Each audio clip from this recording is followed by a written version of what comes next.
Nonge kwaramutsa ni Chris Ndikumana. Iyi ni ya message mpa abantu bose bafashe decision yo gukizwa, abo twari kumwe bahagurutse bavuze ati ndashaka kwakira Yesu umwami n'umukiza. Nababwiye ko hari message nzohora ndabaha, hari inyigisho nzobaha pendant 12 jours, 12 enseignements. Ya mbere mwayironse, iyi ni ya kabiri nzobandanya gushaka kuri 12. Rero ya mbere twavuze kuvyerekeye kuva icaye mugisha, naye kibabwiye ndabwira ko ubu rero tugiye tuvuga ica kabiri, ndaga kuvuga kuvyerekeye Saint Esprit mpwemu yera, mu Kinyarwanda ni mwuka wera. Benshi ntibaratara neza Saint Esprit, bazi ko ari umuyaga ca juste un esprit, ariko nashaka twumve yuko Saint Esprit ni Imana nyene. Imana iri mu buryo butatu, Imana iri manifesta à travers le Saint Esprit. Saint Esprit ni Imana nyene, niyo ivugana na muhemu wawe. Iyo ukijijwe rero haje ngo wakiriye Yesu, sukundi umwakira Yesu, umwakira muri esprit yawe. Nuvuga yuko iyo wakiriye Yesu uvuze ngo ndihanye ndakwakiriye umwami n'umukiza, c'est-à-dire l'esprit de Dieu ishiza muri esprit wawe. Rero Saint Esprit nazo gushoboza gutahura ibyo udashobora gutahura. Hari ibintu byinshi udashobora gutahura kuri asoma Bibiliya n'ubutumwa wumva, ariko kubera Saint Esprit avec le temps uzogenda urumva, uzogenda uronka discernement, uzogenda utahura ibintu byinshi ku buryo hazogera igihe wumva amajambo y'Imana, uronka des révélations. Hari ibintu byinshi udashobora guheba wowe nyine ubwawe, ariko Saint Esprit azogushoboza. Rero no munsi muri kino gice ca kabiri c'inyigisho nashaka vy'ukuri tuvuge kuri Saint Esprit, cyo tongenda abahiga igoze ya kabiri aho Corinne abaza Mike kuvyerekeye Saint Esprit.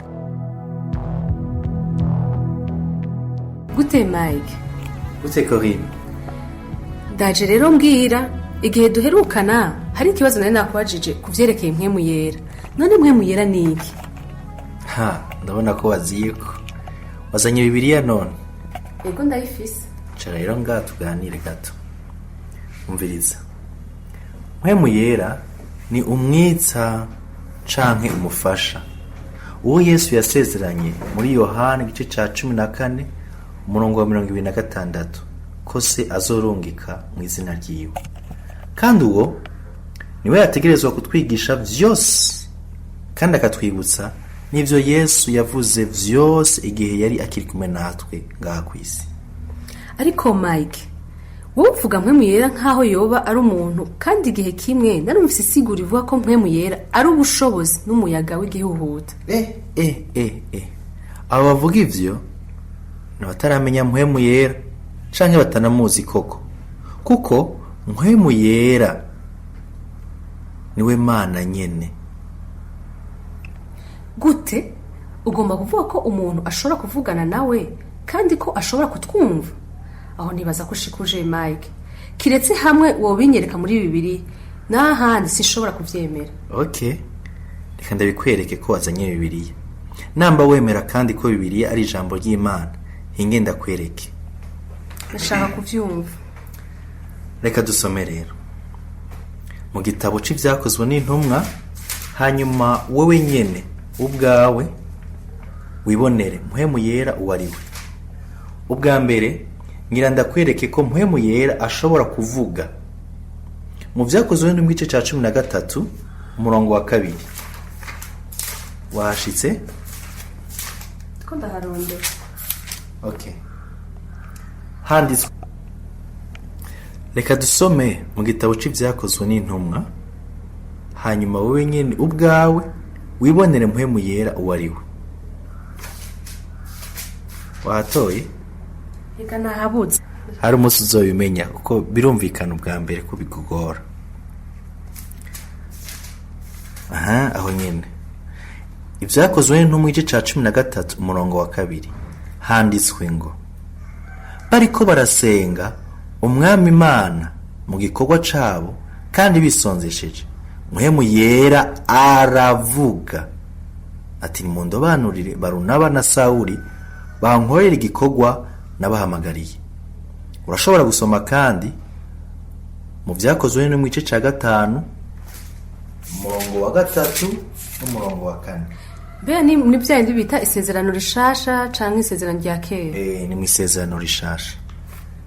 Vyakozwe no mu gice ca 5 umurongo wa 3 gushika ku wa 4.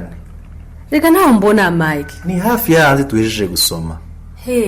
Hamwe duhejeje ku gice ca 13 ucumanuka inyuma. Ndahabonye. Okay. Aho rero utahure ko Petero nawe abona mpwemu yera nk'Imana yo nyene ubwayo, kuko yagirije Ananiya ko yahenze mpwemu yera ku murongo wa 3 n'uwo wa 4 avuga ati, si abantu mwahenze ariko mwahenze Imana. Uzongera kandi usome no mu Vyakozwe n'Intumwa igice ca 16 umurongo wa 6, aho mpwemu yera yabujije abigishwa kuja kuvuga ubutumwa muri Aziya kubera gusa ko yagomba ko bagenda ahitwa i Makedoniya. Aha, ugomba rero kumbwira ko mpwemu yera afise ivyo yifuza. Aha, uratanguye kubimenya. Nihugurure Bibiliya urabe mu Banyefeso igice ca 4 umurongo wa 30. Bandanya. Aha, ubu ntibingoye. Okay. Urabona ko intumwa Paulo abuza gushavuza mpwemu yera kubera ko udakoze uko agomba acashavura. Mbega mana yanje, Bibiliya ni nk'ishamba. None umuntu yokora iki kugira ngo amuhimbare? Nukwemera kuyoborwa nawe. None ugomba kuvuga ko umukristo vyitwa ko akurikira kuyoborwa na mpwemu yera? Oya Corinne, ntivyitwa ko, umviriza neza, ahubwo ategerezwa kumukurikira. Kuko mu Baroma igice 8 umurongo wa 14 handitswe ngo, abarongorwa na mpwemu w'Imana bose nibo bana b'Imana, kandi ukwiye kurondera kuzuzwa mpwemu yera. None ga Mike, akamaro ko kuzuzwa mpwemu yera nakahe? Yo, ni kanini cyane. Igihe umuntu yuzujwe mpwemu yera, niho ashobora gukora ibikorwa yahamagariwe afise ububasha n'ubushizi bw'amanga. None umuntu yokora iki kugira ngo yuzuzwe mpwemu yera? Ukwiye kumara umwanya ukwiye mu masengesho.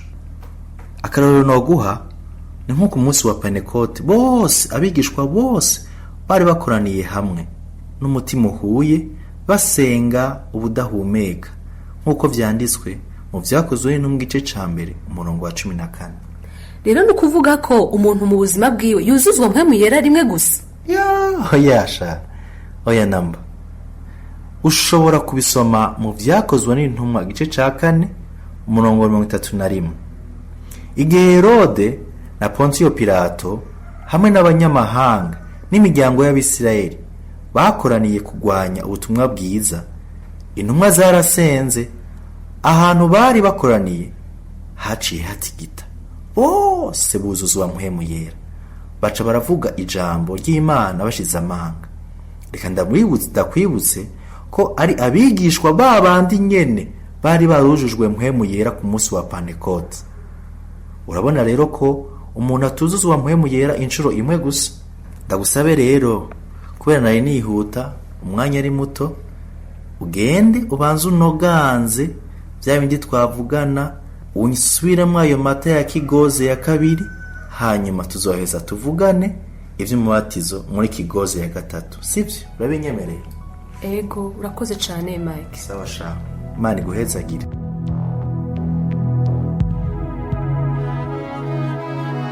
Nizere ko mwashe kuronka umuco, nanko nababwiye ni byiza ko mugirikaye muze murandika amaverse yose mwumva bizabafasha. Hanyuma mu gice ca 3 tuzovuga kuvyerekeye bateme benshi nibatahureje ejo bateme je nibuka nk'ikizwa sinatahura ivyo bateme navuga jenzo kizwa vya bateme navyo nkeneye, ariko ni byiza gutahura. Igikuru no kugira mutahure, nababwiye yuko si ibintu nta kintu c'idini ndiko ndababwira, ariko no kwabwira ijambo ry'Imana kugira mutahure. Byukuri yuvuze ngo ndakijijwe ndakire Yesu umwami mukiza, ni byiza kumenya ivyo ijambo ry'Imana rishaka. Rero nico tubashaka kubereka ejo tuzobana ya Kigoze ya 3 nca ndabasigura nayo nyene, ariko muri kano kanya ndabarekeye kuri iki ca Saint Esprit. Ufataye amajambo uze kuyasoma wenyene uyasubiremwo, kandi wibuke gusoma Bibiliya Nouveau Testament, ugende buke hanyuma urabwira Yesu muhamagare uko urasenga arakumva, ari kumwe nawe, umuhamagare uti shoboza, kugira azogushoboze. Rero azogushoboza biciye muri Saint Esprit. Muandanye rero musenga, nani ndabasengera kugira Imana ibashoboze kubandanya urugendo mutanguye, rugendo rwiza. Ariko wibuka yuko nimba wamaze kwihana izina ryawe genza mu gitabo c'ubugingo, hari byinshi byo kwenye gutahura, kandi Imana ikumwe nawe izogushoboza gukomera, gushoboye kubandanya ushike kuco Imana